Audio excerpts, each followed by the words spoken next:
Well, hello, everyone. Welcome to another podcast, World at War Comics. Today, my special guest, good friend, Mr. Newton. How are you, Newton, man? So good to have you back. Yeah, I'm so excited, man. You have some news, man, that you've been kind of throwing out there on Instagram, man. I thought let's bring him back and let's talk about this because I love everything that Dream Fury does, man. Yeah, hey Tommy. Yeah, thanks for having me, man. I appreciate it. So, it's always good to come back again to a podcast, knowing that somebody like you who really appreciate comics and who's into it, is so supportive, especially I see both my comics in the background right there. Man. I'm just missing. I gotta get the other cover, man. But you have kind of the grayscale right there. Yeah, yeah, And you yeah. have the last one that you just did with your Kickstarter, which is the full color, which is crazy good. And I think there's a middle one, right, where there's a cover at least. There's another cover. I know there's another cover. Yeah, so there's for the black and white version, the grayscale version with the color accents, Uh-huh. there's like three other covers. Oh, it's I gotta get on it. Oh, this one right here, right? Yeah, there's like yeah, and I don't print the other three covers anymore. So so like So I got the two that are available then. yeah, yeah. So whatever I have left in stock and back there is like what I'm saving for my I guess my next Kisha Kickstarter. And then Yeah. after I get rid of those, that's it. No more That's it, printing. huh? So yeah, that's one of the things I do is like uh I print a limited copy of the variant covers. So what I try to do with the variant covers is not just that they're variant, but like they're just limited in supplies. So That's smart. Yeah. yeah, I keep it like so to like the a bare minimum. At the most, maybe I'll print like anywhere from like 500 to at the most like 800. Maybe I might stretch it to 1,000, but for the most part I think 800 copies of a variant. So if you have those variant, keep those variants. Awesome, man. Yeah. It's not a lot. It's not a lot of covers. And that, for the Keisha Demon Eater, I have the color copy for the color version of it, right? Hmm. I'm going to stop printing that because I think it's getting confusing because now that I have the color version of the book, I don't Yeah. want people to think that because it's a color cover that it's actually the color inside the book Right. too. So Yeah. I'm no longer gonna print that. And then I've got two other variant covers on that of Keisha Demon Eater. So once they're gone, they're gone. It's Oh, funny because like I used to like listen to other creators and they're like, yeah, I gotta find a copy for myself because I don't have one. And I used to think to myself, like, how can you let that happen? Like your own book, you don't have. But now as a creator, I can see how it happens because like you lose track of like your own books and yeah. you selling them, and so like I'm like, remember keep a copy for yourself, Newton. It's like, Hey, man. Oh, that would drive me crazy, man, if I didn't have a copy of my own book, man. At least one, right? At yeah, least one, right? yeah, yeah. Especially limited edition one. Yeah, for sure. And then we got Crescent City Monsters, 4 issues right here, which is another incredible title, man. Yeah, Love the artwork again. Gian Carlo is just a master at art. I think he's at the top when it comes to indie comics. So between your writing and his artwork, it's so good, man. I remember, I don't know how maybe just you fell on my thread on Instagram somehow. And I looked at it. I like to try a lot of things and I picked it up. And I remember, I think I ordered the first issue of Crescent City Monsters. And I'm like, holy crap, dude. I think the next day I just bought the rest of it. I'm like, if the next three are anywhere near issue one, I'm gonna have a blast reading this, man. And sure enough, man, banger, banger, banger, banger. So yeah. on five, Um, Newton, just waiting on five, man. yeah, I'm working on five. Are you? Yeah, I looked out with finding Gian Carlo Bernal. For those who don't know, I discovered him. Not discovered. Yeah, right. I didn't discover Gian, but he the first time I ran into his website was a Deviant Art, So I was cruising DeviantArt. That's when I saw his artwork, and I was like, wow, this guy is really good. And it's the funny thing is, as I was going through his portfolio, I saw a few pages, and there were pages from Kickstarter that I had backed. And I was like, oh, he's the artist for this one Kickstarter. I was like, oh, that's great because he's familiar with Kickstarter and their deadlines, and so that was my one concern. I wanted to not just have a really good artist, but an artist who was able to meet deadlines and whatnot. Because doing the Kickstarter was always in the plans, so I wanted to be able to make sure that I had an artist who could meet a schedule. And so I had, I kind of vetted him. I was like, hey, because when you're dealing with artists, it's always best to kind of like vet them before say, hey, let's do a comic book together, right? You want to see what his working style is, and what kind of communication the artist has, and work through it and see if you guys can work together, basically. And so I had him do a couple of commissions, and it was super dope. It was better than what I saw on DeviantArt. I was like, what? I was like, man, the stuff he has on DeviantArt is good, but the stuff he gave me is crazy. So I was like, okay, yeah, are you available for this comic book? And amazingly enough, he was like, yeah, sure. I can do your comic book. And I'm not sure, but somehow, like the stars aligned, and we started doing the comic book. And I explained to you, maybe I mentioned it in the previous interview, but big Walking Dead fan, and I was a fan even before the TV series came out. And so I was like, can you so the plan was that the book was going to be in black and white. And so I said, hey, can you uh do black and white grayscale, like the way they do in The Walking Dead? And I sent him a sample, right? And true to Gian form, like sometimes I'll send him something, and he just goes above and beyond what I sent him. Like, so, like, and then he's like, oh yeah, I can do that. So if you've ever seen the grayscale on The Walking Dead, is nothing like what Gian does. Ooh, So Gian sent me the first page of Crescent City Monsters, and I was like, this is your grayscale work? I was like, okay. I was like, this, and he sent me the first page. When he sent me the first page, I was blown away. Yeah, I was next like, level, Noon. That's what I meant when I opened this comic for the first time, because this is the first one I got. Because I mhm, start small, right? As a single issue. I'm like, okay, I'll start there. I'm not gonna go crazy, make sure it's good stuff, right? And mhm. I just opened at this. I'm like, okay, I gotta get to the next. I didn't care if the writing's terrible and the story's dumb, man. The art is worth it alone. And of course, I Yeah, read it. I'm like, holy crap, dude. Like the hanger at the end. I'm like, man, I gotta get the next three, dude. This is good. All yeah, around good, man. yeah. Writing and Thanks, I appreciate it. Yeah, it's funny because I've had people at when I sell Crescent City Monsters at cons. So I have the trade also, right? The trade collects all four books, but then some people are a little apprehensive about buying a trade because they don't know how good the book is. Because like you said, the artwork could be banging, but then the story's like, eh. So like they'll go, you know what? I'll just buy issue number one. And then, I've had this a few times happen, and then people come back, was like, I've just read the issue. Like they're at the con, and they read issue number one. They come back, I read issue number one. I want the rest. So it's like, you got to make a so, Dream Fury stickers that says "You'll be back" and just put them in like the single issues. oh, You'll be well, back. yeah, well, and I don't say it to be cocky. Yeah.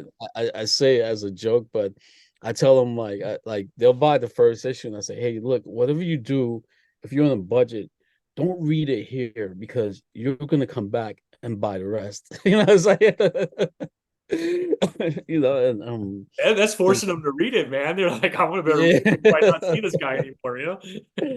Yeah, and I say half jokingly, but It's true though. It's true, man. I mean, fortunately, I wasn't at New York Comic Con buying. I was online, but so I had to wait like whatever the shipping time to get the others in, man. So I was just like, come on, come on, come on. But I think I blew through. I actually started over with one again, and I read all four in just one sitting because I couldn't stop, man. It's that good. It really is, man. thanks, I appreciate it. Especially, this is like for me, like so Crescent City Monsters was my first title. And before then I didn't really I didn't read comic books. I wrote no, I didn't write comic books. I read comic books, right? I was a big comic book fan, and I had all these ideas in my head. Um so and I didn't really know what to expect. I wasn't like I was like before Crescent City Monsters. I was sitting down there every day writing and like, hey, this is what I'm gonna do. I was just inspired because I was I was a big Kickstarter fan, but I was more into the technology projects in Kickstarter, right? And I would back all these like little gadgets and stuff. And then I saw they had a comic book section, and I was like, "Word, okay, let me check this out."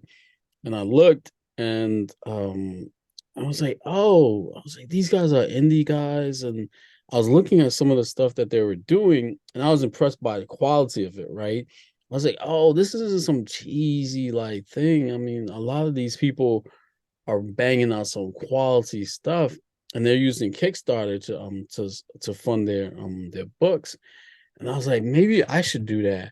And so I was looking into it, and I remember I bought my first Kickstarter book.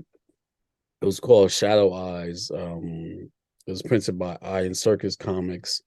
It was by Sophie Campbell, Okay. and it was really good. I liked it, and I was like, man, this is really good stuff. And so I was like, man, I was like, I think I could do this. And so like I looked into it, and it turns out that there was like a little PDF of how to like it broke down on how to do a Kickstarter. And so I came up with a game plan. I discovered like most people what they did, not most people, I should say some people, not it wasn't even most people. What they did is like 6, 7 years ago when I was looking into it, the most popular comic books that sold on Kickstarter were people who had web comics who would have their web comics online for free for like at least like a couple of years and build a following, and then they would go on Kickstarter and then sell their book that way. And it was funny because it's kind of counterintuitive, right? Like you would think like, well, people are getting the book and reading it online for free. Not they're not getting a physical book, but they're reading, the story online for free. Why would they buy the book? But it worked. So I was like, at first I was like, yeah, it seems counterintuitive, but these people have done it, and so I'm gonna follow the same model. I'm going to put my comic books online, 3 pages at a time, build a following, and then launch my Kickstarter. And then so that's exactly what I did, and lo and behold, it worked. Like, it took like a year to do the first issue, and I built a nice little following. By the time people had actually read the people already read the comic book online, but by the time the comic book was finished, online. They knew the ending. They seen the artwork, but they're like, I can't wait to get the book.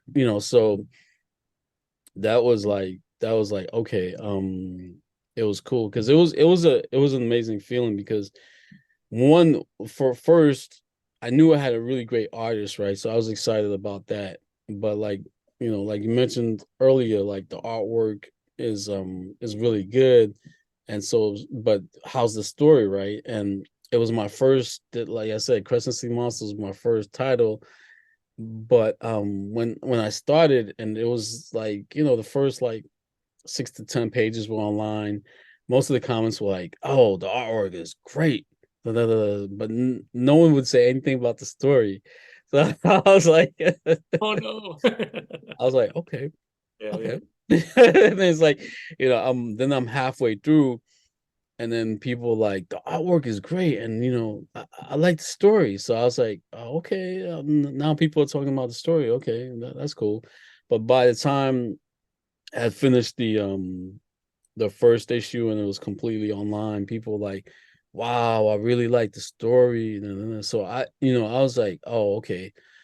I was like, at least, I accomplished that much. I've got the first issue out. People seem to like the story.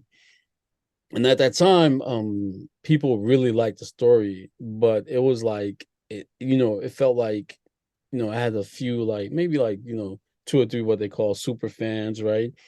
Who really loved the story. And then everybody else fell in that category of like they really liked the story, right?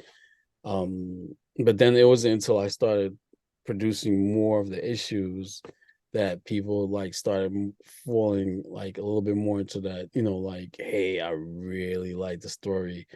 And which is really surprising because like I said, it's my first title. It's not like before then I was like banging out, in indie comics, and I was even really writing. Yeah. The most writing I would do is like I would like like I would write like I remember I was writing out because I wanted to do a web series before I was doing comic books. I wanted to create a web series on YouTube. I was like, I want to script out a web series, so I was doing that. But then as I was doing it, it was taking, I've got a family, and it was taking a lot of. I realized it would have taken a lot of resources in terms of filming and money, so I put that on pause. But that was the most writing I did, and that wasn't seen by anything. Nothing was like substantial came out of that, right? So it wasn't like I had a basis of like whether or not my writing was good or whether or not it needed improvement. Like, like I didn't know if I could write good enough, or like if I was good enough to write, or like what the response was going to be to my writing. But that didn't really stop me because what I was doing was I was writing for me. Like, okay, well, what would I like to read? And so I love like gritty stories. So that's what I lean towards more. Like, um, there's almost no humor in my story. I mean, there's a certainly a very serious tone and obviously a horror element to it too, man. And right Mm. off the bat in issue one, right, Mm. waste no time after the police scene. Oh, Things okay. are falling in line, right? The Yeah, situation with yeah. the officer when he gets pulled over, and after that, man, I loved it, man. Yeah, thanks. Yeah, I appreciate it. It's something that like to me it's just amazing like when you hear stuff like that because like I said, it's not like I was my regular 9 to 5. I'm a computer programmer. So it's not like I was sitting down there like, hey, I'm gonna write, some stories, and I hope the world loves it, and that's my plan. It was more like, well, when I was, younger, I used to draw and write comic books, and it was something I enjoyed. And my brothers and I, we used to pitch stories to each other. It's crazy because, like, from when we were kids to like even now, we do it less now, but even like when we were like in our 20s, Yeah. we pitch stories to each other, and it always goes something like, "Hey, I got this great story idea," and it was interesting because um in telling like the pitch of the story to each other, there wasn't like really necessarily an end goal to like, well, I'm gonna write this story out or I'm going to make a comic book out of it. It was like we just had so many ideas that we needed to just talk about it I've got I've got two brothers. I've got a fraternal twin, right? So, and then we used to and then my younger brother, he's only like a year and 8 months thing. So we're close in age. So we used to just like it's being that close in age, we used to talk and have a lot of things in common and be able to share things. And so that was one of the things that we used to share a lot, just story ideas. So, that aspect of it, always having like some kind of story in your head, in my head, it was was always there from when I was young. And I used, like I said, my brothers and I used to pitch story ideas to each other. So it was just a matter of like, what were we going to do with those ideas? Were they going to be like written out in prose? Were they going to be turned into like a web series? Was, going to be a comic book? And so, in my case, it turns out that I finally made that plunge and fulfill that childhood dream of creating comic books and making it into a comic book. That's awesome, man. At what time did the story Crescent City Monsters or Kisha, was it that time in your 20s when you're talking with your brothers? Were you already thinking of that story, or did that come later on? Oh, it came later on, like, so and a lot of other creators can attest to this. You're always coming up with ideas. It's like, you ask a writer, like he's probably got like 50 billion ideas in his head. And he's got to stop himself from trying to do all of them. And because the problem too is like, you'll always come up with these new ideas, like, oh, I just came up with another idea, this will be dope, I should do this. But the thing is, like, well, you have to kind of either finish the idea that you're currently working on, continue with. So there's always that as a creator. So Crescent City Monsters was something that I came up with in, like I said, I was a fan of Robert Kirkman's Walking Dead, and I wanted to. When I heard his story of like how he created The Walking Dead, I was like, wow, I was like, this guy has a lot of cojones to like Yeah, do what for he did. sure. I was like, You lied, man. yeah, he pretty much lied to his editors like about what the story was about. Eric Larson, I think it was, right? Yeah, was it ever? Yeah, so he was like, or was it Lost? I forgot who it was, but It was, and he kept sending them on, going, "That's not it. That's not it." yeah, he's they like he wanted to do a zombie story, but they told him like zombie stories don't sell. But he's like, oh no, there's aliens in the story. And so he's like, by the time they realized there were no aliens, they're like, the title was already popular. Yeah. So like That is a lot of those cojones are huge, bro, to do that. yeah, I was like, man, this dude. I was like, so I was like, he's my hero. Yeah, So yeah. so I was like, man, I want to do a zombie story, but I wanted to do it in a way that incorporated like more of that voodoo lore to it. So I was like, let me create. So I had a couple of stories in my head, and I was trying to decide which one to go with. And so I went with Crescent City Monsters, and I had formulated the idea in the back of my head of like the general plot of it, but I hadn't really written it out. And like I said, I wasn't like writing, I wasn't really like a writer, right? So I didn't do an outline, but I knew I wanted to do the book. Like there was this sudden drive, like, okay, so I'm the type of person that says, okay, I'm gonna do this. And once I say I'm going to do this, like not to the world, but to myself, like make that commitment, that's it. I'm gonna do it, right? So and I'm a little impatient sometimes. So and I want to get things done. Like I want to start. So planning and I definitely plan to do stuff, but I only take my planning so far. So before I'm like, I think I planned enough. That's like time to go. So so I was like, because it's like, if you have a map of like, hey, this is where I'm gonna go, I'm not the type of person that'll be like, yeah, and we're gonna take this and this turn thing. I'm like, if I have the general direction of like where I'm gonna go, I was like, I don't need to know what street corner I'm going to. I just like, yeah, point me north or south. So I was like, so I was like, I know if I try to, because I was listening to a lot of podcasts and and other writers like how they write and start writing, and like, yeah, you have to do an outline and then you have to structure the story with this thing, this three stage arc, and this is how you do it.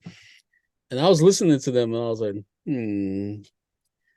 I was like, it's like, yeah, I don't got time for that. So I was like, Not my style. yeah, I was like, that's not my style. I was like, I know what the story is about. I'm gonna just start. And so Yeah. I just started writing, and I would just write the first like 3 to 5 pages at a time. I wouldn't even like I didn't know where like issue number one was going to end.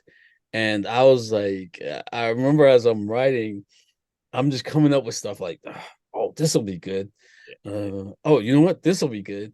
I was like, you know what? Let me go on Wikipedia and look up some stuff. Oh, well, this is interesting. I'll add this to the book. So I was like, and then when Gian draws, he does this thing where he asks me for reference, right? Which was great because what that does is it forces me to think about stuff that in the story that I initially didn't really think of. Right. And so like I'm finding Gene references and he's like, oh, can you find me a reference for like this place that he's in? And I'm like, okay. And so I start doing research, and as I'm doing the research, I'm like, it's forcing me to do some world building. And I'm like, oh, okay, you know what? Let's use this. And I used to use a lot of Wikipedia and search the internet as I'm building my stuff, especially issue number one. Like there's a lot of things in issue number one that uh that's like little tidbits. Like they make there's like one line to that refers to Fats Domino Mm. and Ray Charles. But it's like one line. But that was like because I was like online doing like I was like on Wikipedia in this rabbit hole of doing like research of like clubs in New Orleans 1950s and who was there and thing. And so it was like I discovered this like old club that used to be popular back then. And I was like, okay, Jonas is gonna perform there. And then so I was like, okay, let me find the references for Gian so he can have a reference to he didn't use a lot of the references because it was a dark scene, but it set stage to like some of the stuff that I was doing in terms of building the story in my head. And so like I was like, oh, there was this one club in New Orleans that used to be popular, but it's not. I think recently they were trying to save it maybe like 3 years ago or something, but they tore it down. Unfortunately I forgot the name of the club. I have a bad memory. But so and this was a popular club that people used to perform at. And Ray Charles and Fats Domino performed there once. And so I put a line in the comic book that said, "Oh, this is gonna be better than when Fats and Ray came." And so I made it really like I didn't spell their names out. I didn't say Ray Charles or Fats Domino. I just said Ray and uh That's was it? uh I forget if I used the Domino or Fats. I said, yeah, I think I said Fats. Yeah. So I put that in there. So like little things like that that's in the book Here's some of that the artwork. yeah, that's some of the I think in fact it was in the page after that After that maybe. one where where you make that reference. Yeah, Yeah, he's with his friends. out in the front in the parking lot. Yeah. Yeah, yeah. When he has that line, so that one little bit of line, I was that was from like when I was on Wikipedia for like 2 hours. Cats and Ray. Cats and Ray, you said. Yeah, yeah. So yeah, so like, and I think, believe it or not, like, I think little things like that really, really comes through, right? Even though if you read that line, you may not know or realize I'm talking about Ray Charles or Fats Domino. You might not even know who they are, Hmm. right? But I think, like, because I was doing things like that, I think it kind of seeped through into my writing, and that people kind of like felt it. Like, I think they felt what I was doing, and so I think that's a part of what connects the story.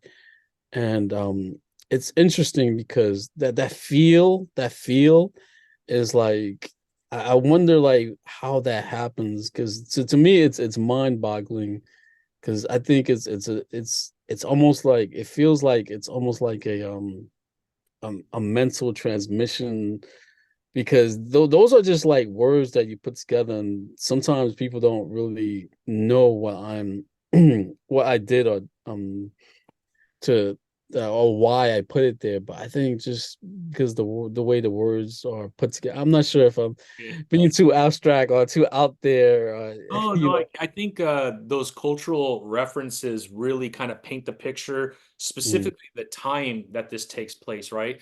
So the mm, police officer pulling them over, right? That whole scene, the mm, music, like as you start to read this, right? You start to have a reference that I think a lot of people could relate to on the timing, like the age that this took place. mm. Louisiana and New Orleans and that whole like feel of the city and the music. And I don't know, I felt it all the way through. And you have that aspect of it, and then you have the story aspect of it that's more related to like the horror aspect of it. I just thought it was a really nice blend, and you walk away and you feel like this could have took place during that time frame, right?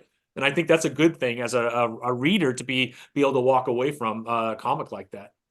Yeah, thanks. Yeah, like I said, it, it it's amazing, the whole writing process. Yeah, and it's crazy. Just it's it And I mean, I'm not a musician, but to me it's like the closest thing to being like a musician. I'm horrible at music. I can't sing, I can't read music, I'm tone deaf. Yeah, I yeah. wish I could sing. Like, if that was the one talent I had, is like singing. It's like, because I really love music, but that connection that people, like musicians, feel with the people who listen to their music, I think you, as a writer, sometimes you feel that same connection when people talk to you, because they'll interpret your story or say something to you that you've written, that you quite, you know didn't realize, like, oh wow, people can see it in this way. I didn't necessarily mean it, or like didn't see it that way, or even explore that aspect of what I wrote. But when they were reading the story, this is how they took it, and this is what they came away with it. And it's incredible. I remember there was someone who came to me and was like, "Yeah, Jonas reminds me of my father," and I was like, "Wow, okay." I was like, "Wow." It was like a character I created remind her of her father, and I thought that was kind of like deep, because that's like, that's a parent, and then like you see your parent in that character, so to them it became sort of like real. There's this connection. And so at times it feels like, you didn't create the characters. It was like you just pulled it out of like the universe, that it was like, there are things in the universe that you just kind of tap into, and then you just pull it into your story. So it feels like you're just siphoning some kind of energy out there that Exactly, I'm, exactly. I'm sounding really abstract tonight, but yeah, like you Oh, it's siphoning some cool, man. universal energy out there, and Yeah, and yeah. and putting it into your story. So like I said, writing stories, I love it. It's and then people's feedback to your stories is an amazing thing. It's something that I think you become a little bit addicted, not addicted to, but you become like, wow, this is great. I want to keep feeling this. Yeah, It's like exactly. like I want to feel this not the praise necessarily. The praise is good, but it's connection to people. Yeah, Like yeah. the connection that they have to your story is such is an amazing feeling that you want to feel that you still want to feel that connection that people have Yeah. to something that you're creating. For sure, for sure. I mean, I think that's a good segue into Kisha, right? Because this was your first title, Yeah. right? And then you jumped in. Like, what issue in Crescent City were you on when Kisha came out, or did you finish all four and then Kisha came out? Yeah, I finished all four, and then I was starting to formulate, okay, well, what's going to happen now? Because like if you follow Crescent City Monsters, it's like a lot of little subplots Yeah, in yeah. there, and it felt, like, all right, this is the time when I want to start combining everything, all the characters that haven't met or the storylines that are running parallel. And so, okay, let's have them meet. So I was trying to figure that out. And then but at the same time, like I mentioned, as a creator, you're always thinking, you always have these other stories in your head. And so while I was trying to figure that out, I was like, I want to create a story that I think my daughters would like and enjoy because I mentioned this all the time in interviews. Like my daughters are into manga and anime. Yeah. Um, they're not super heavy into it, but they enjoy it. Hmm. So they view like comic books like as a different thing. It's not like the same thing. And so I wanted to write a story like that for them be like, wow, okay, Dad, this is really good because like Crescent City Monsters doesn't blow them out of the water. They're like, this is good, Dad. Pat me on the head, be Good like, job, Dad. it's Good good. job. Good job, good job, good job. It's like and they'll move on. It's Yeah. like, oh, that's just Dad and his Tell me when you books. make a manga. Yeah, yeah, yeah, exactly. Call me when you make a manga. It's like, damn it. I was like, what does it take to impress these girls? Yeah, I know. It's like, so I was like, you know what? I'm gonna come up with something. So I was like, all right. So I started formulating the idea of Kisha, and so I was doing some research. So uh and the idea was just like to still work on Crescent City Monsters, but like work on Kisha on the side. Okay. Because Gene could only do one book at a time because he puts a lot of heart and detail into his work, right? So I didn't really expect him to do two books at a time. So I was like, all right, I'll probably find another artist for Keisha, maybe more of like a manga style artist. I was like, but in the meantime, let me have Gian do some conceptual artwork for me. And so I was like, and I'm always like, I'm gonna throw some characters out there, see on social media and see how people respond to it. And so I was like, all right, let me ask Gian to do this one picture of Keisha. And I was like, and when I thought of her, I was like, let's do something contrasting. Um she's gonna be a demon eater instead of, like a slayer because that's different, right? And like who eats demons, right? I was like, when you hear demon eaters, you're like, what the who what? So I was like I was like, I think that just hearing demon eater, people will be like, that'll be interesting. So I was like, but then I was like, well, in terms of look, I want a picture that and something that introduces her to the world. I wanted something contrasting, right? I didn't want anything obvious like, well, some badass looking person in this crazy costume, and she's like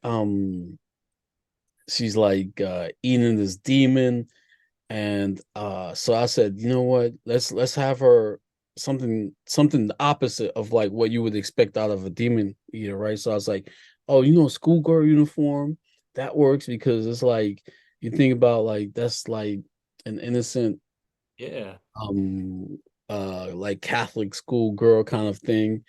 And yeah, so then I was like, some Afro puffs. I was like, that's a pretty classic, innocent looking Yeah. black girl hairstyle. And I was like, all right. And I was like, okay. I was like, I'm not gonna do any glowing eyes, right? I didn't want her eyes to glow because I still wanted it to be like realistic. Because I was like, still, I'm thinking the contrast, right? And so I was like, all right, now what could I contrast that with? I was like, okay, well, she's actually eating a demon. So I was like, let her hold, the demon hand in her hand, holding like a part of a demon hand, and she's like wiping her mouth. And from obviously, crunching on the bones of some demons that she just ate. I was like, okay, I think I was like, I think that would be dope. I think that just that whole idea, the contrast, I think that'll work. I think people like that. And then so I posted it and it worked out even better than I thought. People like, oh, is this the new book? When's it coming out? And I was like, and at that time I hadn't written anything. I just thought of like, oh, I don't think I even like had like the general idea of like what you would be doing. I just thought, oh, Demon Eater, this is what I'm gonna do, but I'm gonna just throw it out there, put it on social media, and then all of a sudden it's like people like, when's the book coming out? Da da da da da. Da. And I was like, wow, okay. I was like, and I've never seen like on social media like a response to anything like that I've ever posted, anything else. Like it was going crazy. Like people were asking like, who is this? When is this coming out? What are you doing? What's this about? Da, da, da. And I was like, maybe I should make this into a book. I was like, I better get started too, right? yeah, I was like, I better get started. So I was like, all right, um, I'll write this while I write Crescent City Monsters and have Gene work on it. But then as I was trying to find an artist, like I said, once I commit to something I really want to do it, I become really impatient. And it took me like I was like, man, I can't find an artist for this. And I was like, man, what am I gonna do? I was like, I really want to start this. So then that's when I made a really tough decision, and I was like, "Hey, Gian, we're gonna pivot from Crescent City Monsters to Kisha Demon Eater because at that point I really wanted to do Kisha, and like I said, I'm like really impatient. I was excited about doing Kisha, and so I said we're gonna pivot from Crescent City Monsters and we're gonna do Kisha because like I said, I saw real potential there, and so I started writing out the story, and this time with one title on my belt, I actually like outlined the story and like the proper way. Yeah. So I started outlining the story, and then I started writing it out, and then and then I launched the Kickstarter. And that took a year because what I decided was like to do an 80-page book because I saw that after doing 4 issues of Crescent City Monsters and then the trade, I saw that people were more gearing towards buying the trade. And so I was like, oh, people prefer books over floppies. And it was like 10 to 1. Like, they prefer like a longer format than the floppies. So I said for Kisha, I'm going to make it at least 80 pages. And so it took a while, but Gian, he banged that out. I think it didn't take a year. It took like maybe like 9 months. And I was happy that Gian just like put that work in. Shout out to Gian. He just like Oh, because I was like, yes, man. yeah, and with that book, there were some choices that we made that was a little different. I'm not sure if people could see it, but it so there two things, right? So I told Gian, I was like, so with Kisha, I want to do something a little different. The color accents is obvious, right? Like, we Yeah. did color accents with that. And Mhm. then there was the the characters themselves. I said, so Gian loves to do details, right? So I said, Gian, so what we're gonna do is with the characters, put less details than you typically do. Like you see that page with Kisha, Yeah. he would have put a lot more like facial details and typically I think um, this still has a lot of detail, yeah, it man. still has a You lot look of at Crescent detail. City, you see what you're saying. You know what I mean? When you put those. Yeah, but compared to Crescent City Monsters, he believe it or not, he eased up. Like some like if you've ever looked at a page in Crescent City Monsters, it's there's a lot of details, a lot more That details first to page we were talking about, man, it's yeah, crazy the detail on that first page. yeah. So I told him for the characters, um, you because I can't really stop Gene from putting details. Like he just loves it. Like I no matter what I do, like I can tell him like you know he just it's just like I think he zones out and it becomes like therapeutic or zen like for him to just melt away into the process of drawing. Right, right. Because if I've posted a few times like some of the work in progress of when he draws, and if you've ever seen the videos, you would see how much details he puts in, like the way he zooms and the eyelashes and like it's crazy, it's bananas. He puts so much details into it. Well, I said, okay, so with Kisha, let's not put a lot of details into the characters themselves. You could do like the backgrounds and stuff, but the characters, let's make it a little bit more simpler, right? And he was like, okay, cool. He was okay with that. And then um I showed him something. I was like, because originally the book was gonna get colored, but again, I became really impatient because I couldn't find a colorist that I thought, that I thought like it was like, okay, I could see his or her um colors on the thing. And I was at that time I was probably being too picky.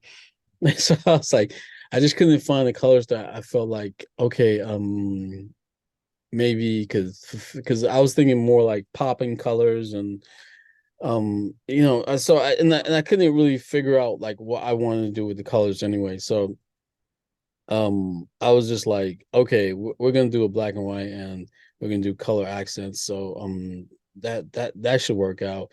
But then I showed him this one particular colors that I really love his coloring style. He had these characters and he would post them on Instagram and they were characters of like 19, characters from like the 1990s, the eras that I grew up with, like Thundercats. And he also had like Voltron. He also had the newer stuff like Power Rangers, and he would post all these cool things, and his colorings would pop. It was like really colorful. It was like eye candy, and I was like, man, I was like, but it was like sort of like I'm not sure what the technical term is, but it was like is if you look, I think animation cell coloring or something like that, but it was like you were looking at a still frame from an animation, right? Okay. So and it had like this particular glow about it. And I was trying to explain to Gian because like I'm not really an artist, so Mhm. I'm not sure what the technical term about it is. So I was trying to explain to Gian like, hey, I had this colorist of mine, and I was hoping that he would be able to do this. And do you know of any colorists who can do it? And he's like, nah, but we could try to replicate it in grayscale. I was like, what? He was like, yeah, we can kind of like replicate it in grayscale. I was like, okay, show me. And so like because the great thing about Gene is not only is he like an artist, but he's also a graphic artist. So like he knows like all the tricks of like graphic artists. Like he designs my books. He's the one who like puts it together. And so like that's what he did as a full-time job before he became a comic book. So he applied this like filtering or something. I'm not sure if you noticed the difference, but like Mhm. it's there. Like there's this like kind of like haziness or like Yeah, yeah. I'm not sure how what the It's technical term is, amazing, man. but and it's different than Crescent City Monsters. Like It's, if you look at the artwork in Crescent City Monsters, yeah, you can see it's the like haziness on that page. For there's like crisp lines. There's like and it's sharp, right? But this is a little bit more like um there's more of like a haze to it.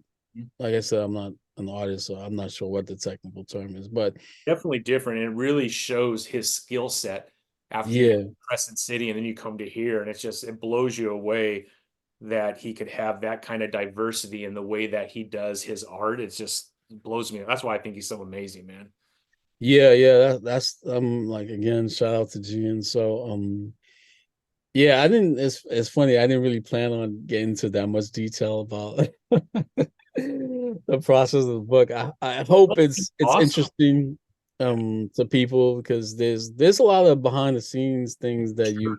you go into in terms of, and this is not just me, this is like other comic book creators. It's something that um that other creators, especially if you're a comic book fan, like you as a writer or creator, you really think about like the aesthetics, the tiniest things, even like the lettering, Yeah. like all of it to you is important, and you appreciate a lot of it. That's the one thing that I have to say about when you're a comic book creator, as opposed to someone who's not really into comics and they're using comic books as a jumping point to, like, let's say, make movies or get into animation, which I don't have a problem with, Mhm. you know, just as long as they're producing really good comics. But I think one advantage of actually being an actual comic book reader and fan, as opposed to someone who's just coming in as just like A stepping stone to something a little bit different. as a stepping stone, is that I think you have more of like that, oh, you know what, you appreciate the medium more, and you're like, this is some of the things that you can do to make the comic book interesting. Like for example, there's a and you know there's a panel where Kisha's traveling by train.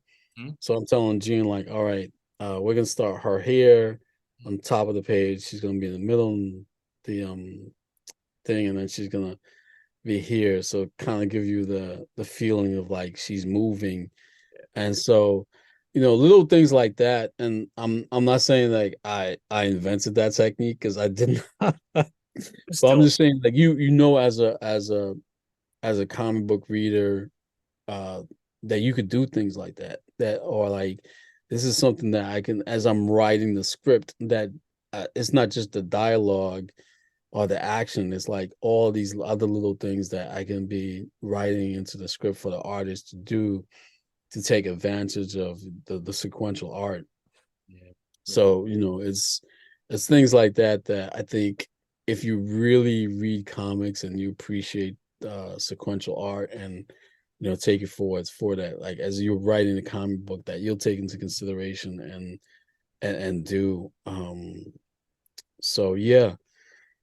That's awesome. I'm not sure if I answered your question, but No, you did. I mean, like, I'm glad that you went into that detail, because when I try to share to people the quality of your titles, man, to go into that kind of detail, you have to, just to be able to kind of define what that looks like for a oh reader. yeah, that page. Like, Yep. can you show? So like, even that page, like when I wrote that out, like you see the top three panels. Yeah, with the right.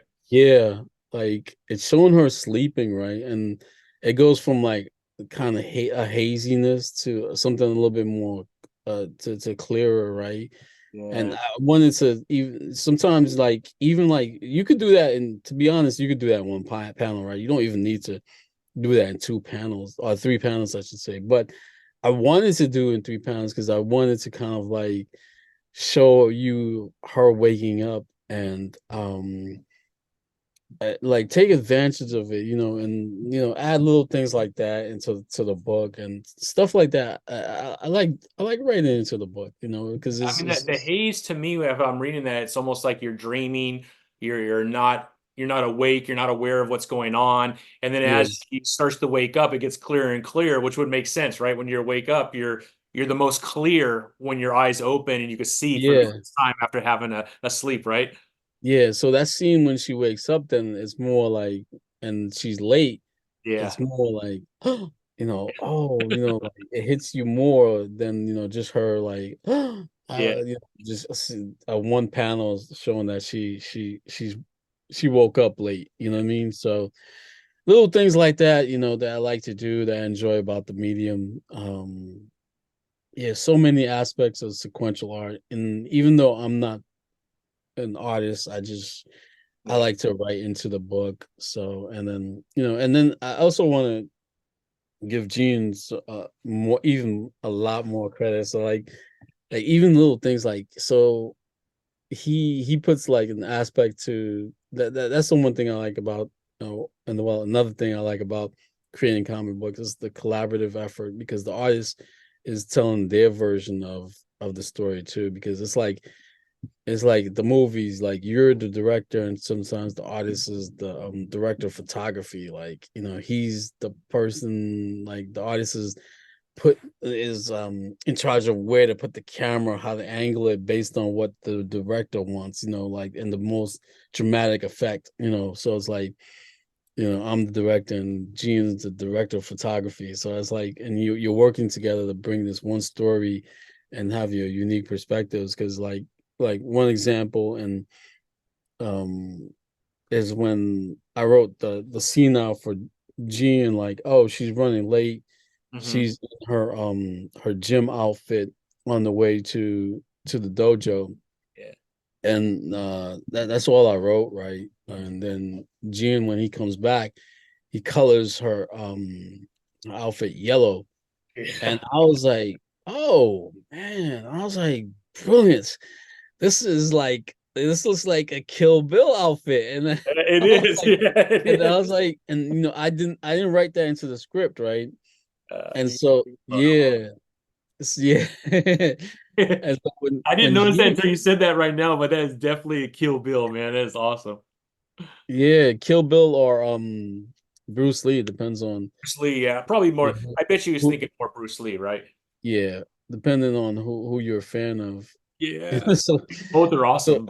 So yeah, so and and so just that alone, like now he's telling like a little piece of, he's embellishing or he's enhancing the something that I wrote, that and adding his touch to it. So now, just based on that, you don't know how many people, like, and I've created banisters because he colored the suit yellow and made that thing, the and based on the fact that I put, yeah, she's got like this tracksuit on, and just one little thing.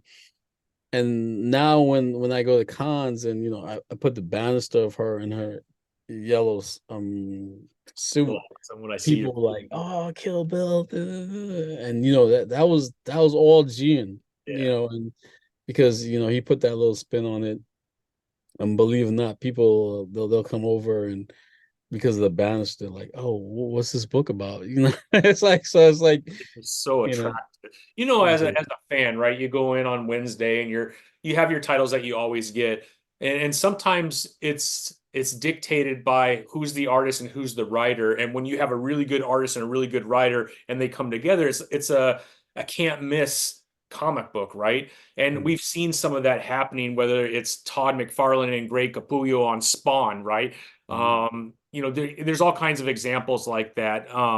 But man, when you are a fan, unfortunately, when you're looking at a title, the story could be amazing, but if the art's not popping, right, it's going to be really hard to get that first kind of glance at your book, right? So the art is important for them to pick it up for the first time.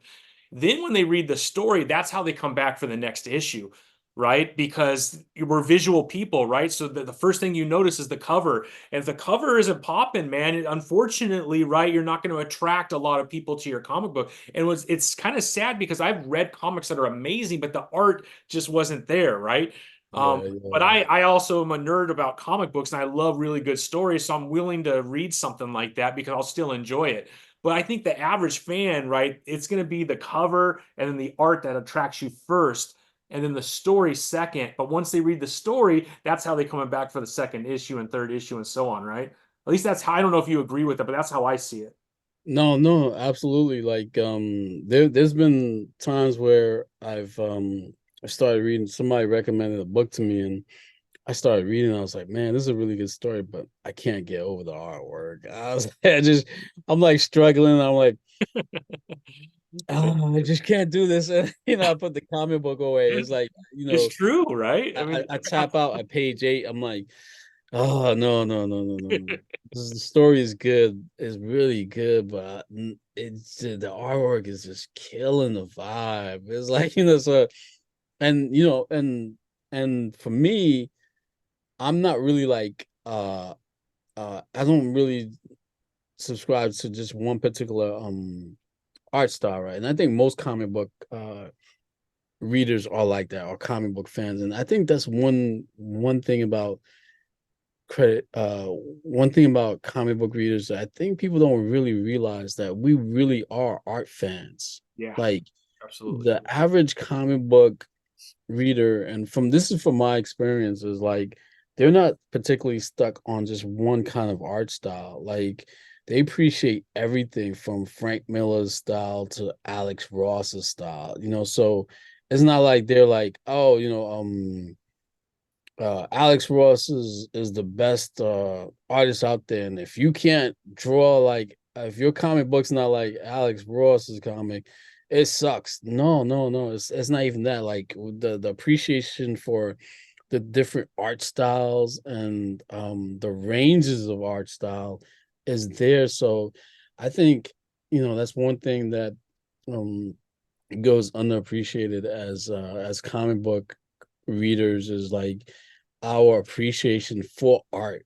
Yeah. And people look at it like, oh, this is comic books, but no, it's like it's it- our our the way we analyze and look at art is, I think, as important as like somebody who's going to some French art museum and analyzing some impressionist painting, and oh, look at this, and da da da da da da. It's like, while it may not be super academic, Yeah. it is, I think it's on the same level in terms of how we appreciate art. So um with me, it's not like, oh well, I'm reading a comic book and the when I say the artwork sucks, it doesn't mean like it has to, the artwork has to be like look like Gian's artwork. Right. I'm a big fan of Frank Miller's artwork too, because one on the opposite side of the scale, I think it's like super impressive when an artist can have so few lines, but Mhm. the artwork comes out like really clean and dope. I'm like, I appreciate both spectrums, right? Yeah, Bernie Wright Mhm. and artists who are like super intricate, or like doing these like incredible stuff with their artwork. And then you have artists who write who draw like cleaner lines, and you're like, wow, those lines are so clean, and they use so few lines, and the artwork is dope. And you know why it boggles the mind, because if I try to draw, and I'm not, drawing a lot of lines myself, but I can't replicate that, like that same feel, because like even though they're using fewer lines to draw, right? You can tell that they're really good illustrators. Like they're using so few lines, but it's like it comes through so clean and gorgeous. You're like, it's mind-boggling. It's like, how do they do that? It's like that's a skill within itself, like to be able to do that. And so Mhm. um it's like when just and the point of what I'm trying to say is that like artwork definitely is something that you take into consideration when you read the book, both the artwork and the story. And you know we're not picky about the I'm not picky, but we're not selective about the artwork. We're not saying hey, it has to look like a particular style or thing. It just has to be really good artwork. And the crazy thing too, sometimes it doesn't even the artwork doesn't even have to be like amazing. It just sometimes if it matches the story, Yeah. like you're like, wow, you know, if you took this artwork by itself, you'd be like, with some other story, like, it's all right. But you match the artist with the right story, or the right art style with the right story, and it becomes like super amazing. All of a sudden the artwork is like this artwork is so beautiful, that match just enhances each other, and it's a crazy combination that I think like no other medium like has that, that both can enhance each other and complement each other in a way that becomes like a fingerprint that you Like when you enjoy oh, go ahead, sorry. you know, no, I was just gonna finally say that you enjoy as a comic book reader, and that's just one of the things that I enjoy as a comic book fan. I mean, it's one of the few art forms that bring both the writing and the art together to tell a story, right? And so Mhm. I don't know what the percentages are, whether writing is 70% of the story and art is 30. I think it depends on your artist. It depends on a lot of different things, but that story in the comic books is not going to be told without the right artist. Mhm. And that story is not going to be told without the right writer, right? And even if you have a good artist. So to have two come together, I mean, it's so necessary for that story to come forth. And there's not a lot of other art forms where you need two different types of art forms to come together to be able to tell a story. So it's comics I think are very unique in that those two elements have to come together. And when they do, and the stars align and the story is telling, what it needs to do, the writing part, and the art is telling the other part of that story, you feel Mhm. it as a reader. And you're a fan of comics. I picked up books and the art is on point, but I feel like the artists have never met the art, or the writer has never met the artist. And Yeah, yeah. telling the story, and then whatever the artist does, the artist does. So there's not a lot of back and forth. I don't think it happens too often, but once in a while you'll pick up a book and you're like, they weren't on the same page. They're both telling two different versions of that same story because they weren't aligned.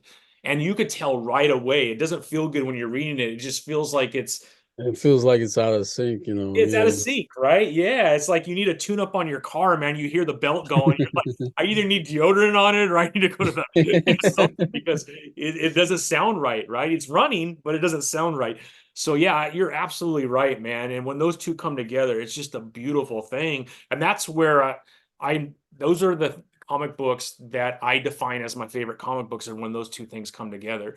And we're fortunate to be in the comic industry where, a lot of times that does happen, and I love it. That's why I love the medium so much, man. Yeah, yeah, yeah. I feel absolutely the same way. Yeah. So Newton, I want to cover some of the stuff that you've been posting here lately with Young Monsters crew.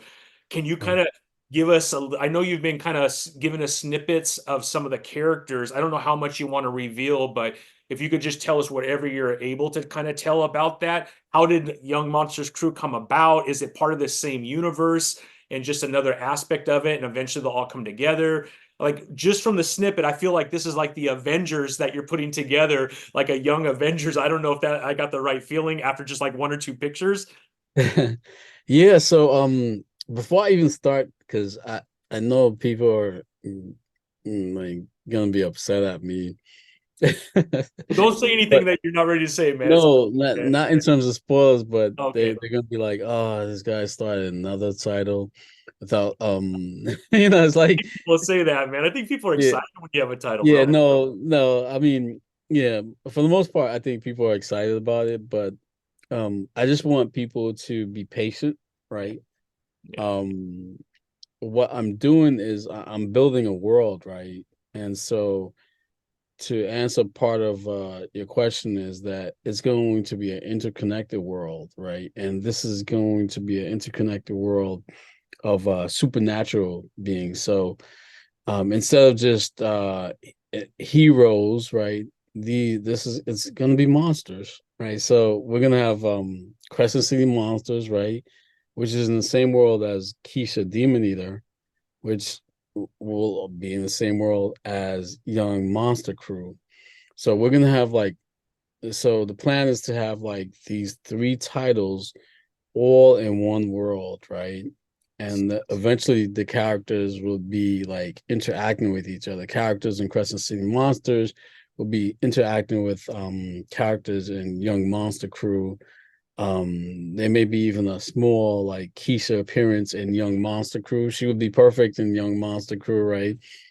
So like appearance of Kisha in Young Monster Crew. So I want before I get into Young Monster Crew, I just want to explain that and have people understand what I'm doing and what I'm building. Right, I'm creating this world of supernatural titles. Right, that's what I want to do, and that's going to take some time. So I'm going to be working on another title.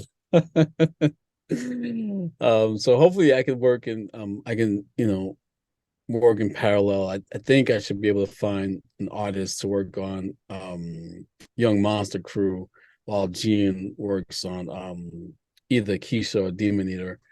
I have to ask him which title he prefers. I have a feeling he prefers Crescent City Monsters. Yeah. Well, he's But allowed to be as detailed as he needs to be on that one, right?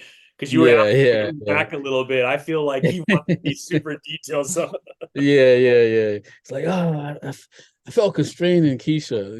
It's like, it's still like crazy detail, which is to me it's crazy, but to his eyes, right, it's probably not yeah, as much, right? Yeah. yeah.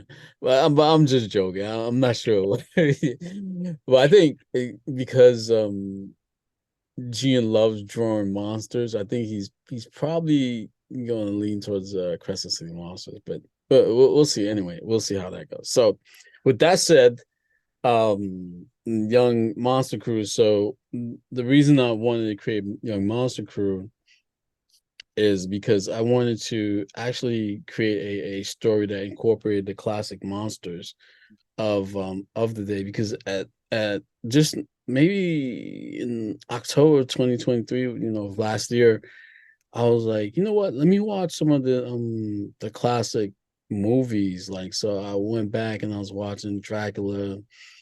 I was watching uh Frankenstein, The Invisible Man, even The Mummy. I like The Mummy. I was like, okay.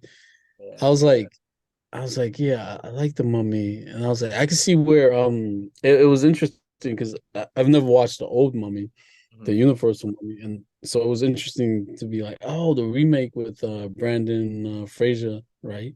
That I was like, I can see where they took a lot of that story into his. I was like, that's pretty cool. And so then I was like, okay, you know what? I want to create maybe some. And I was of all the monsters, I love the Wolfman. And so I was like, and Crescent City Monsters does have a werewolf, but I'm doing more of like a slow intro with that. So I haven't really like a real opportunity to just jump into werewolves, but this here is like has given me the opportunity. So, and then at the same time, I wanted to create something that was a little bit more like geared towards more like not a younger audience, but more like like 16 plus in terms of in terms of age. Like, so I wanted to create that kind of story, and so I wanted to do that with Young Monster Crew. That's why they call it Young Monster Crew. And I wanted to create like something cool that was like a mixture between um Teen Titans and Indiana Jones, because it's a story where you have these the monsters, right? They're like young versions, right? So we have the mummy, vampire, invisible boy, um Frankenstein's monster, and who am I missing? Yeah, the vampire, mummy, werewolf. Yeah, the werewolf. So mm, I was like, all right, we're gonna do like younger versions of those monsters and put them together. And I wanted to them to go on a journey together where they have like a common goal that they want to, and they they start off as strangers, like they don't know each other, but Okay. they're motivated. Each of them are motivated by this common goal, and they go on this adventure together, and they're traveling through the globe in this adventure. And I wanted something fun, something exciting, something that was like uh the monster version of uh Avatar: The Last Airbender.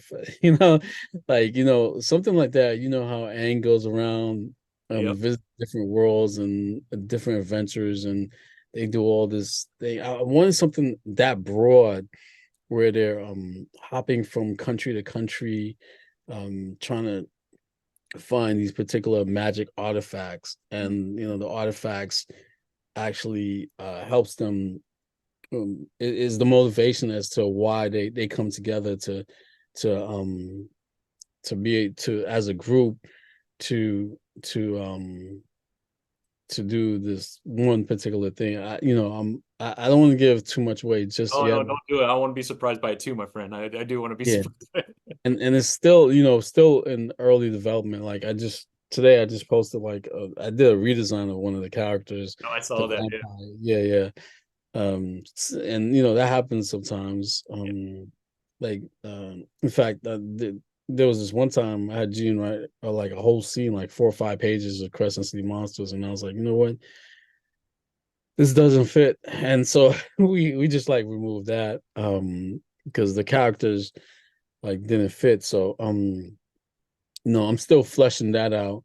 Mhm. And I just want to create this really unique story of like people who come together, and um based on individual, and slash kind of like Wizard of Oz too, right? You know how each Yep. had like their own motivation, like, oh, I want a heart, I want a brain, I want to go home. It's like, but they all come together to see the wizard and whatever. So kind of like that. So, and I wanted to do it with these monsters, and kind of build on that. So like little touches of that, like Wizard of Oz, you know, um Avatar: The Last Airbender, Teen Titans, all in the supernatural world Yeah, with yeah. werewolves, monsters, and it's gonna be fun. Something that I wanted to create that's it probably won't be super lighthearted, because like I said, that I really like gritty stories, but I'm gonna try to stay away from grit in this story, but make it but it's still gonna be serious. Yeah. I can't, it's not in me to make like humorous stories. I don't know why. It's very difficult. Like I admire people who can write funny stories. I just can't. Yeah. Yeah, it's like I just can't do that. But yeah, it's definitely gonna be, it's gonna be a cool story that everyone is going to enjoy. Um, and like I said, I wanted to incorporate like these monsters from, and the monsters themselves are gonna be from all over the world. The vampire is gonna be from Japan. The werewolf is gonna be from Mexico. The mummy is from ancient Nubia. in Africa. It's cool. Um, yeah, so it's like it's gonna be from all over the world. They're gonna be traveling from all over the world. I wanted something that, was global and that people can just relate to. The characters, I want their motivations to really resonate with people. So Mhm. like when whatever they're going after will be like very like really self-reflective and serious in that way. Like, it may to their motivations may seem simple, but it turns out not as simple as they think it is, and so like it's going to be their journey into the realization of what really is behind their motivation, and is that something they really want, or is that like is it achievable, what sacrifices are they going to want to make to actually get what they want. That's always a big question, right? Like everyone wants something in life, right? And you sometimes you desperately want it, but how badly do you want it, and what will you do to actually achieve that? And will you are there lines that you're going to cross, and lines that really make you like a monster, right? So it's going to be a story that answers questions like that. So it's going to be a good story. It's going to be something that I think I'm going to enjoy writing. And so yeah, look out for that. I can't really give you dates and stuff because I haven't lined up an artist and all that, but Will it be in floppy form, or are you going to do what you did with Keisha and maybe just bust out 80 pages? I want to do 80 pages because like I said, I find that people really um like consuming comic books in longer formats. But if there's like not enough time, then I'll probably do a floppy, but a thick floppy. That's maybe like Like a double 38 sided. pages, Yeah. 40 pages, something with some substance, more than the typical like 20 something page. Mhm. So something that, that has some heft to it, that when they hold it, it may not be 80 pages, but at least, it'll like give them a nice little taste, you know. So cool, man. So yeah, that's the hopes. Yeah. That's so cool, Newton. You think you're gonna try and I know you don't want to give an ETA, but is that like a 2024 thing you're hoping? Is that like your goal and it might just bleed over into 2025? Oh yeah, yeah. Hopefully 2020 Like the last for like quarter, like the last 3 months, maybe somewhere in there, maybe. yeah, like I said, I'm really like impatient. So like if I see Yeah, like once you have the idea, right, you're like, let's go. yeah, Let's well, go. yeah, because I'm more of the mindset like, let's get it done. Yeah, It's like, and let's not take too long to do it, yeah. because I just like I become impatient, so I want to at the same time, I don't really I'm not the type person to rush things and not get it done. I've done that once in a project, and I rushed it, and it didn't really turn out the way I wanted it to. So I learned my lessons from that, and so I didn't even produce the book because I was like, man, I really rushed this. Yeah. I was like, and it's not really like what the level that I think people expect from me. So Hmm. I never really It was a new title that you just huh? never did anything with. It was a new title that you just never did anything with. Yeah, yeah. It was like done and finished, and I was like, Well, maybe you could go "Mm." back to it one day when you have a little bit more time to do what you need to do. Yeah, yeah. It's got to be like totally redone. Oh, That's how much I rushed it. yeah. So it's like I think like when I look at it, I'm like, it's not bad, but I was like, this is not like Hmm. something I would want to read, or like if I read, I'd be like, whoa, this is really good. Like this is really good. For me, it was like, man. So I was like, man, um, I just like I decided not to release the title because I Mhm. thought I thought I could do better than that. So I learned my lesson from that. I definitely don't want to rush it, but at the same time, I definitely want to bring the book out. So, Sure. Yeah. you know, but yeah, 2024 is the goal. Mhm. I think it's doable. Like I said, if anything, if I can't do the 80 pages, I'll probably do the maybe like 40 pages. I think 40 pages is doable. Sure. So, and I want to create a new book. Unfortunately for 2023, there wasn't anything new. I came out with a color version of Kisha Demon Eater. It's dope. I mean, I love the grayscale. Don't get me wrong, man. There's nothing wrong with the grayscale. The quality on the grayscale, I've already told you 100 times how much I love it. It just blows your mind. But it's kind of cool to see what Giancarlo looks like, his art looks like when it's in color. You know what I mean? And Yeah, yeah. reading in grayscale, you're like, man, this is so amazing. Would it be more amazing with color, or is it actually more amazing with grayscale? And after holding the color, I'm not sure which one I like the best because they both look pretty dope, man. I don't know. I almost prefer the grayscale just because it looks so dope, man. Not that the color's not dope. I don't know, man. But I mean, here's the same Kisha Demon Eater in color. And I was like so excited when this Kickstarter hit, man. I had to have been like one of your first ones, man. I'm like, oh, hell yeah, I'm all in for this.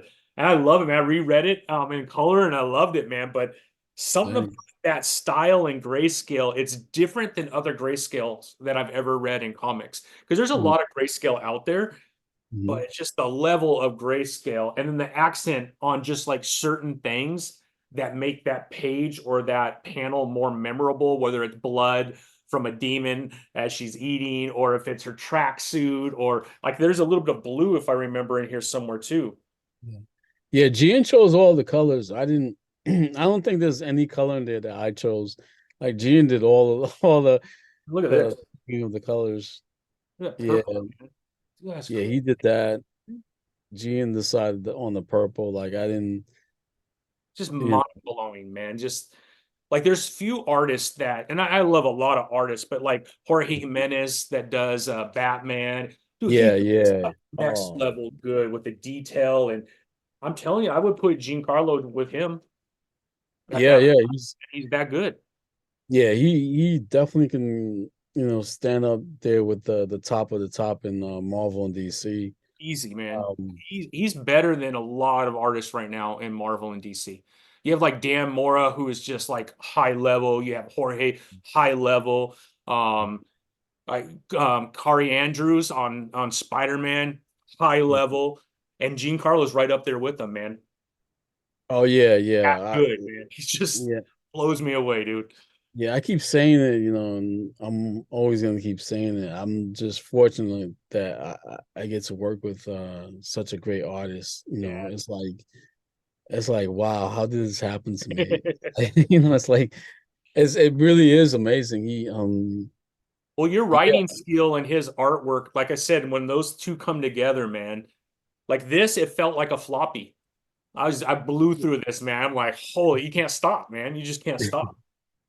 thanks. Yeah, I I appreciate it. think even on Crescent City, I think I reached out to you right away. I'm like, one, can you come on my podcast? I got to talk to you. But two, where is issue 5 of Crescent City, man? Like, is there a timetable? Is it already out and I missed it?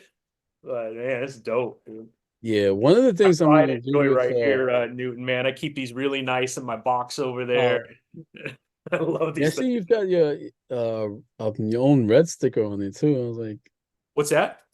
I see you've got like a little red sticker on the Oh, back. so what I always fear, and I've done this, I have the Green Lantern issue, the first issue where John Stewart, his first appearance. And Mhm. I'm a big Green Lantern fan. That's my favorite DC comic book. So I love Green Lantern. And I grew up with John Stewart. That was my Green Lantern before Hal Jordan, because when I grew up, he was Mhm. part of Justice League on the cartoon. So Oh, okay. that's who I connected with right away as the Green Yeah. Lantern. And obviously Hal was part of a lot of the cartoons later. But that's who I connected with.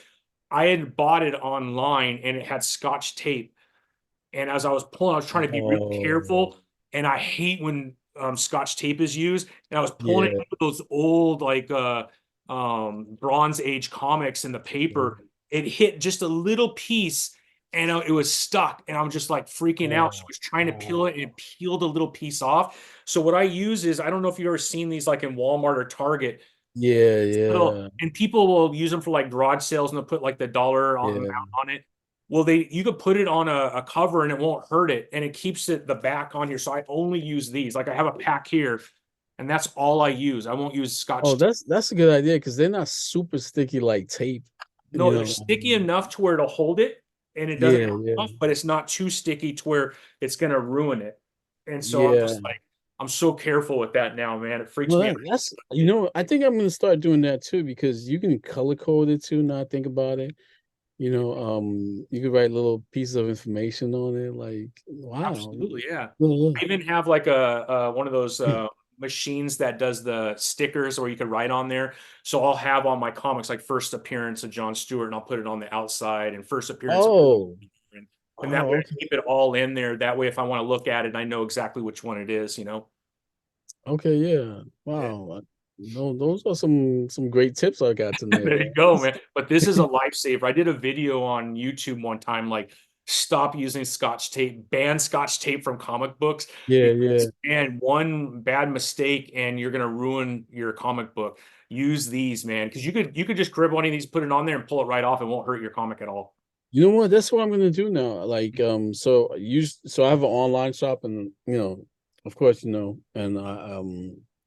I usually mail out the books myself. And lately, I've been initially I avoided Scotch tape just because of what you said, and what I would do is I would use my finger and I would tuck it in Yeah, yeah. instead. So but then after a while, I was like, you can't tuck in the edges, and it would take some time. I'd use like some little postcard just to Yeah, like exactly. straighten Try to it get it out. all in there. Yeah, yeah. So I was like, that takes too much time. So I was like, you know what? I'll just Scotch tape it, Most and people I do. use a little, just like a little. I try to use just Yeah, a it's little a little bit of tiny. tape, not too much. Yeah. But the color thing is, I think that's a dope idea.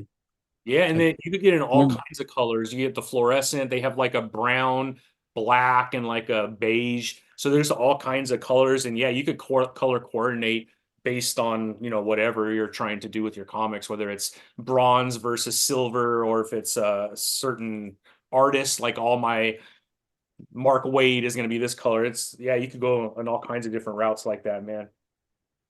yeah, But that's dope. Yeah, I'm definitely gonna go to Staples this weekend and get some tape. yeah, yeah, for sure, man. Yeah, I get these well, you don't have Walmart where you're at, huh? Well, I don't think Walmart's up there, huh? Yeah, well, so yeah, I don't think, It's pretty I far don't away. know. Yeah, Like Stop and Shop would have these like in their little tiny section, but these are yeah, $2 at Walmart, man, and it comes with 315, so it'll last me like 4 months, something like that, 3 months. yeah. I'll probably get some at Staples. See if they have Mhm. some Staples. Yeah, but yeah, that's a great tip. I think, yeah, Can't tell you how much, man. I appreciate you, man. You're I look up to you, man, when you put out quality like this, man. It's incredible, bro. I mean, you're killing it, and I can't wait for more from you. I know it takes time, and the way you do things is very detailed, and I appreciate that because the quality is this quality on something like this is better than a lot of what you'll see in your local comic book store. It's that good. So I'm always talking about, like, I try to keep it cool, right? Because I have a lot of, like, I love concrete comics. I think Derek kills it, and their titles are amazing. Who else? Advent with Tony, and Godhood, Tyler Martin, also very yeah, high yeah. level, man.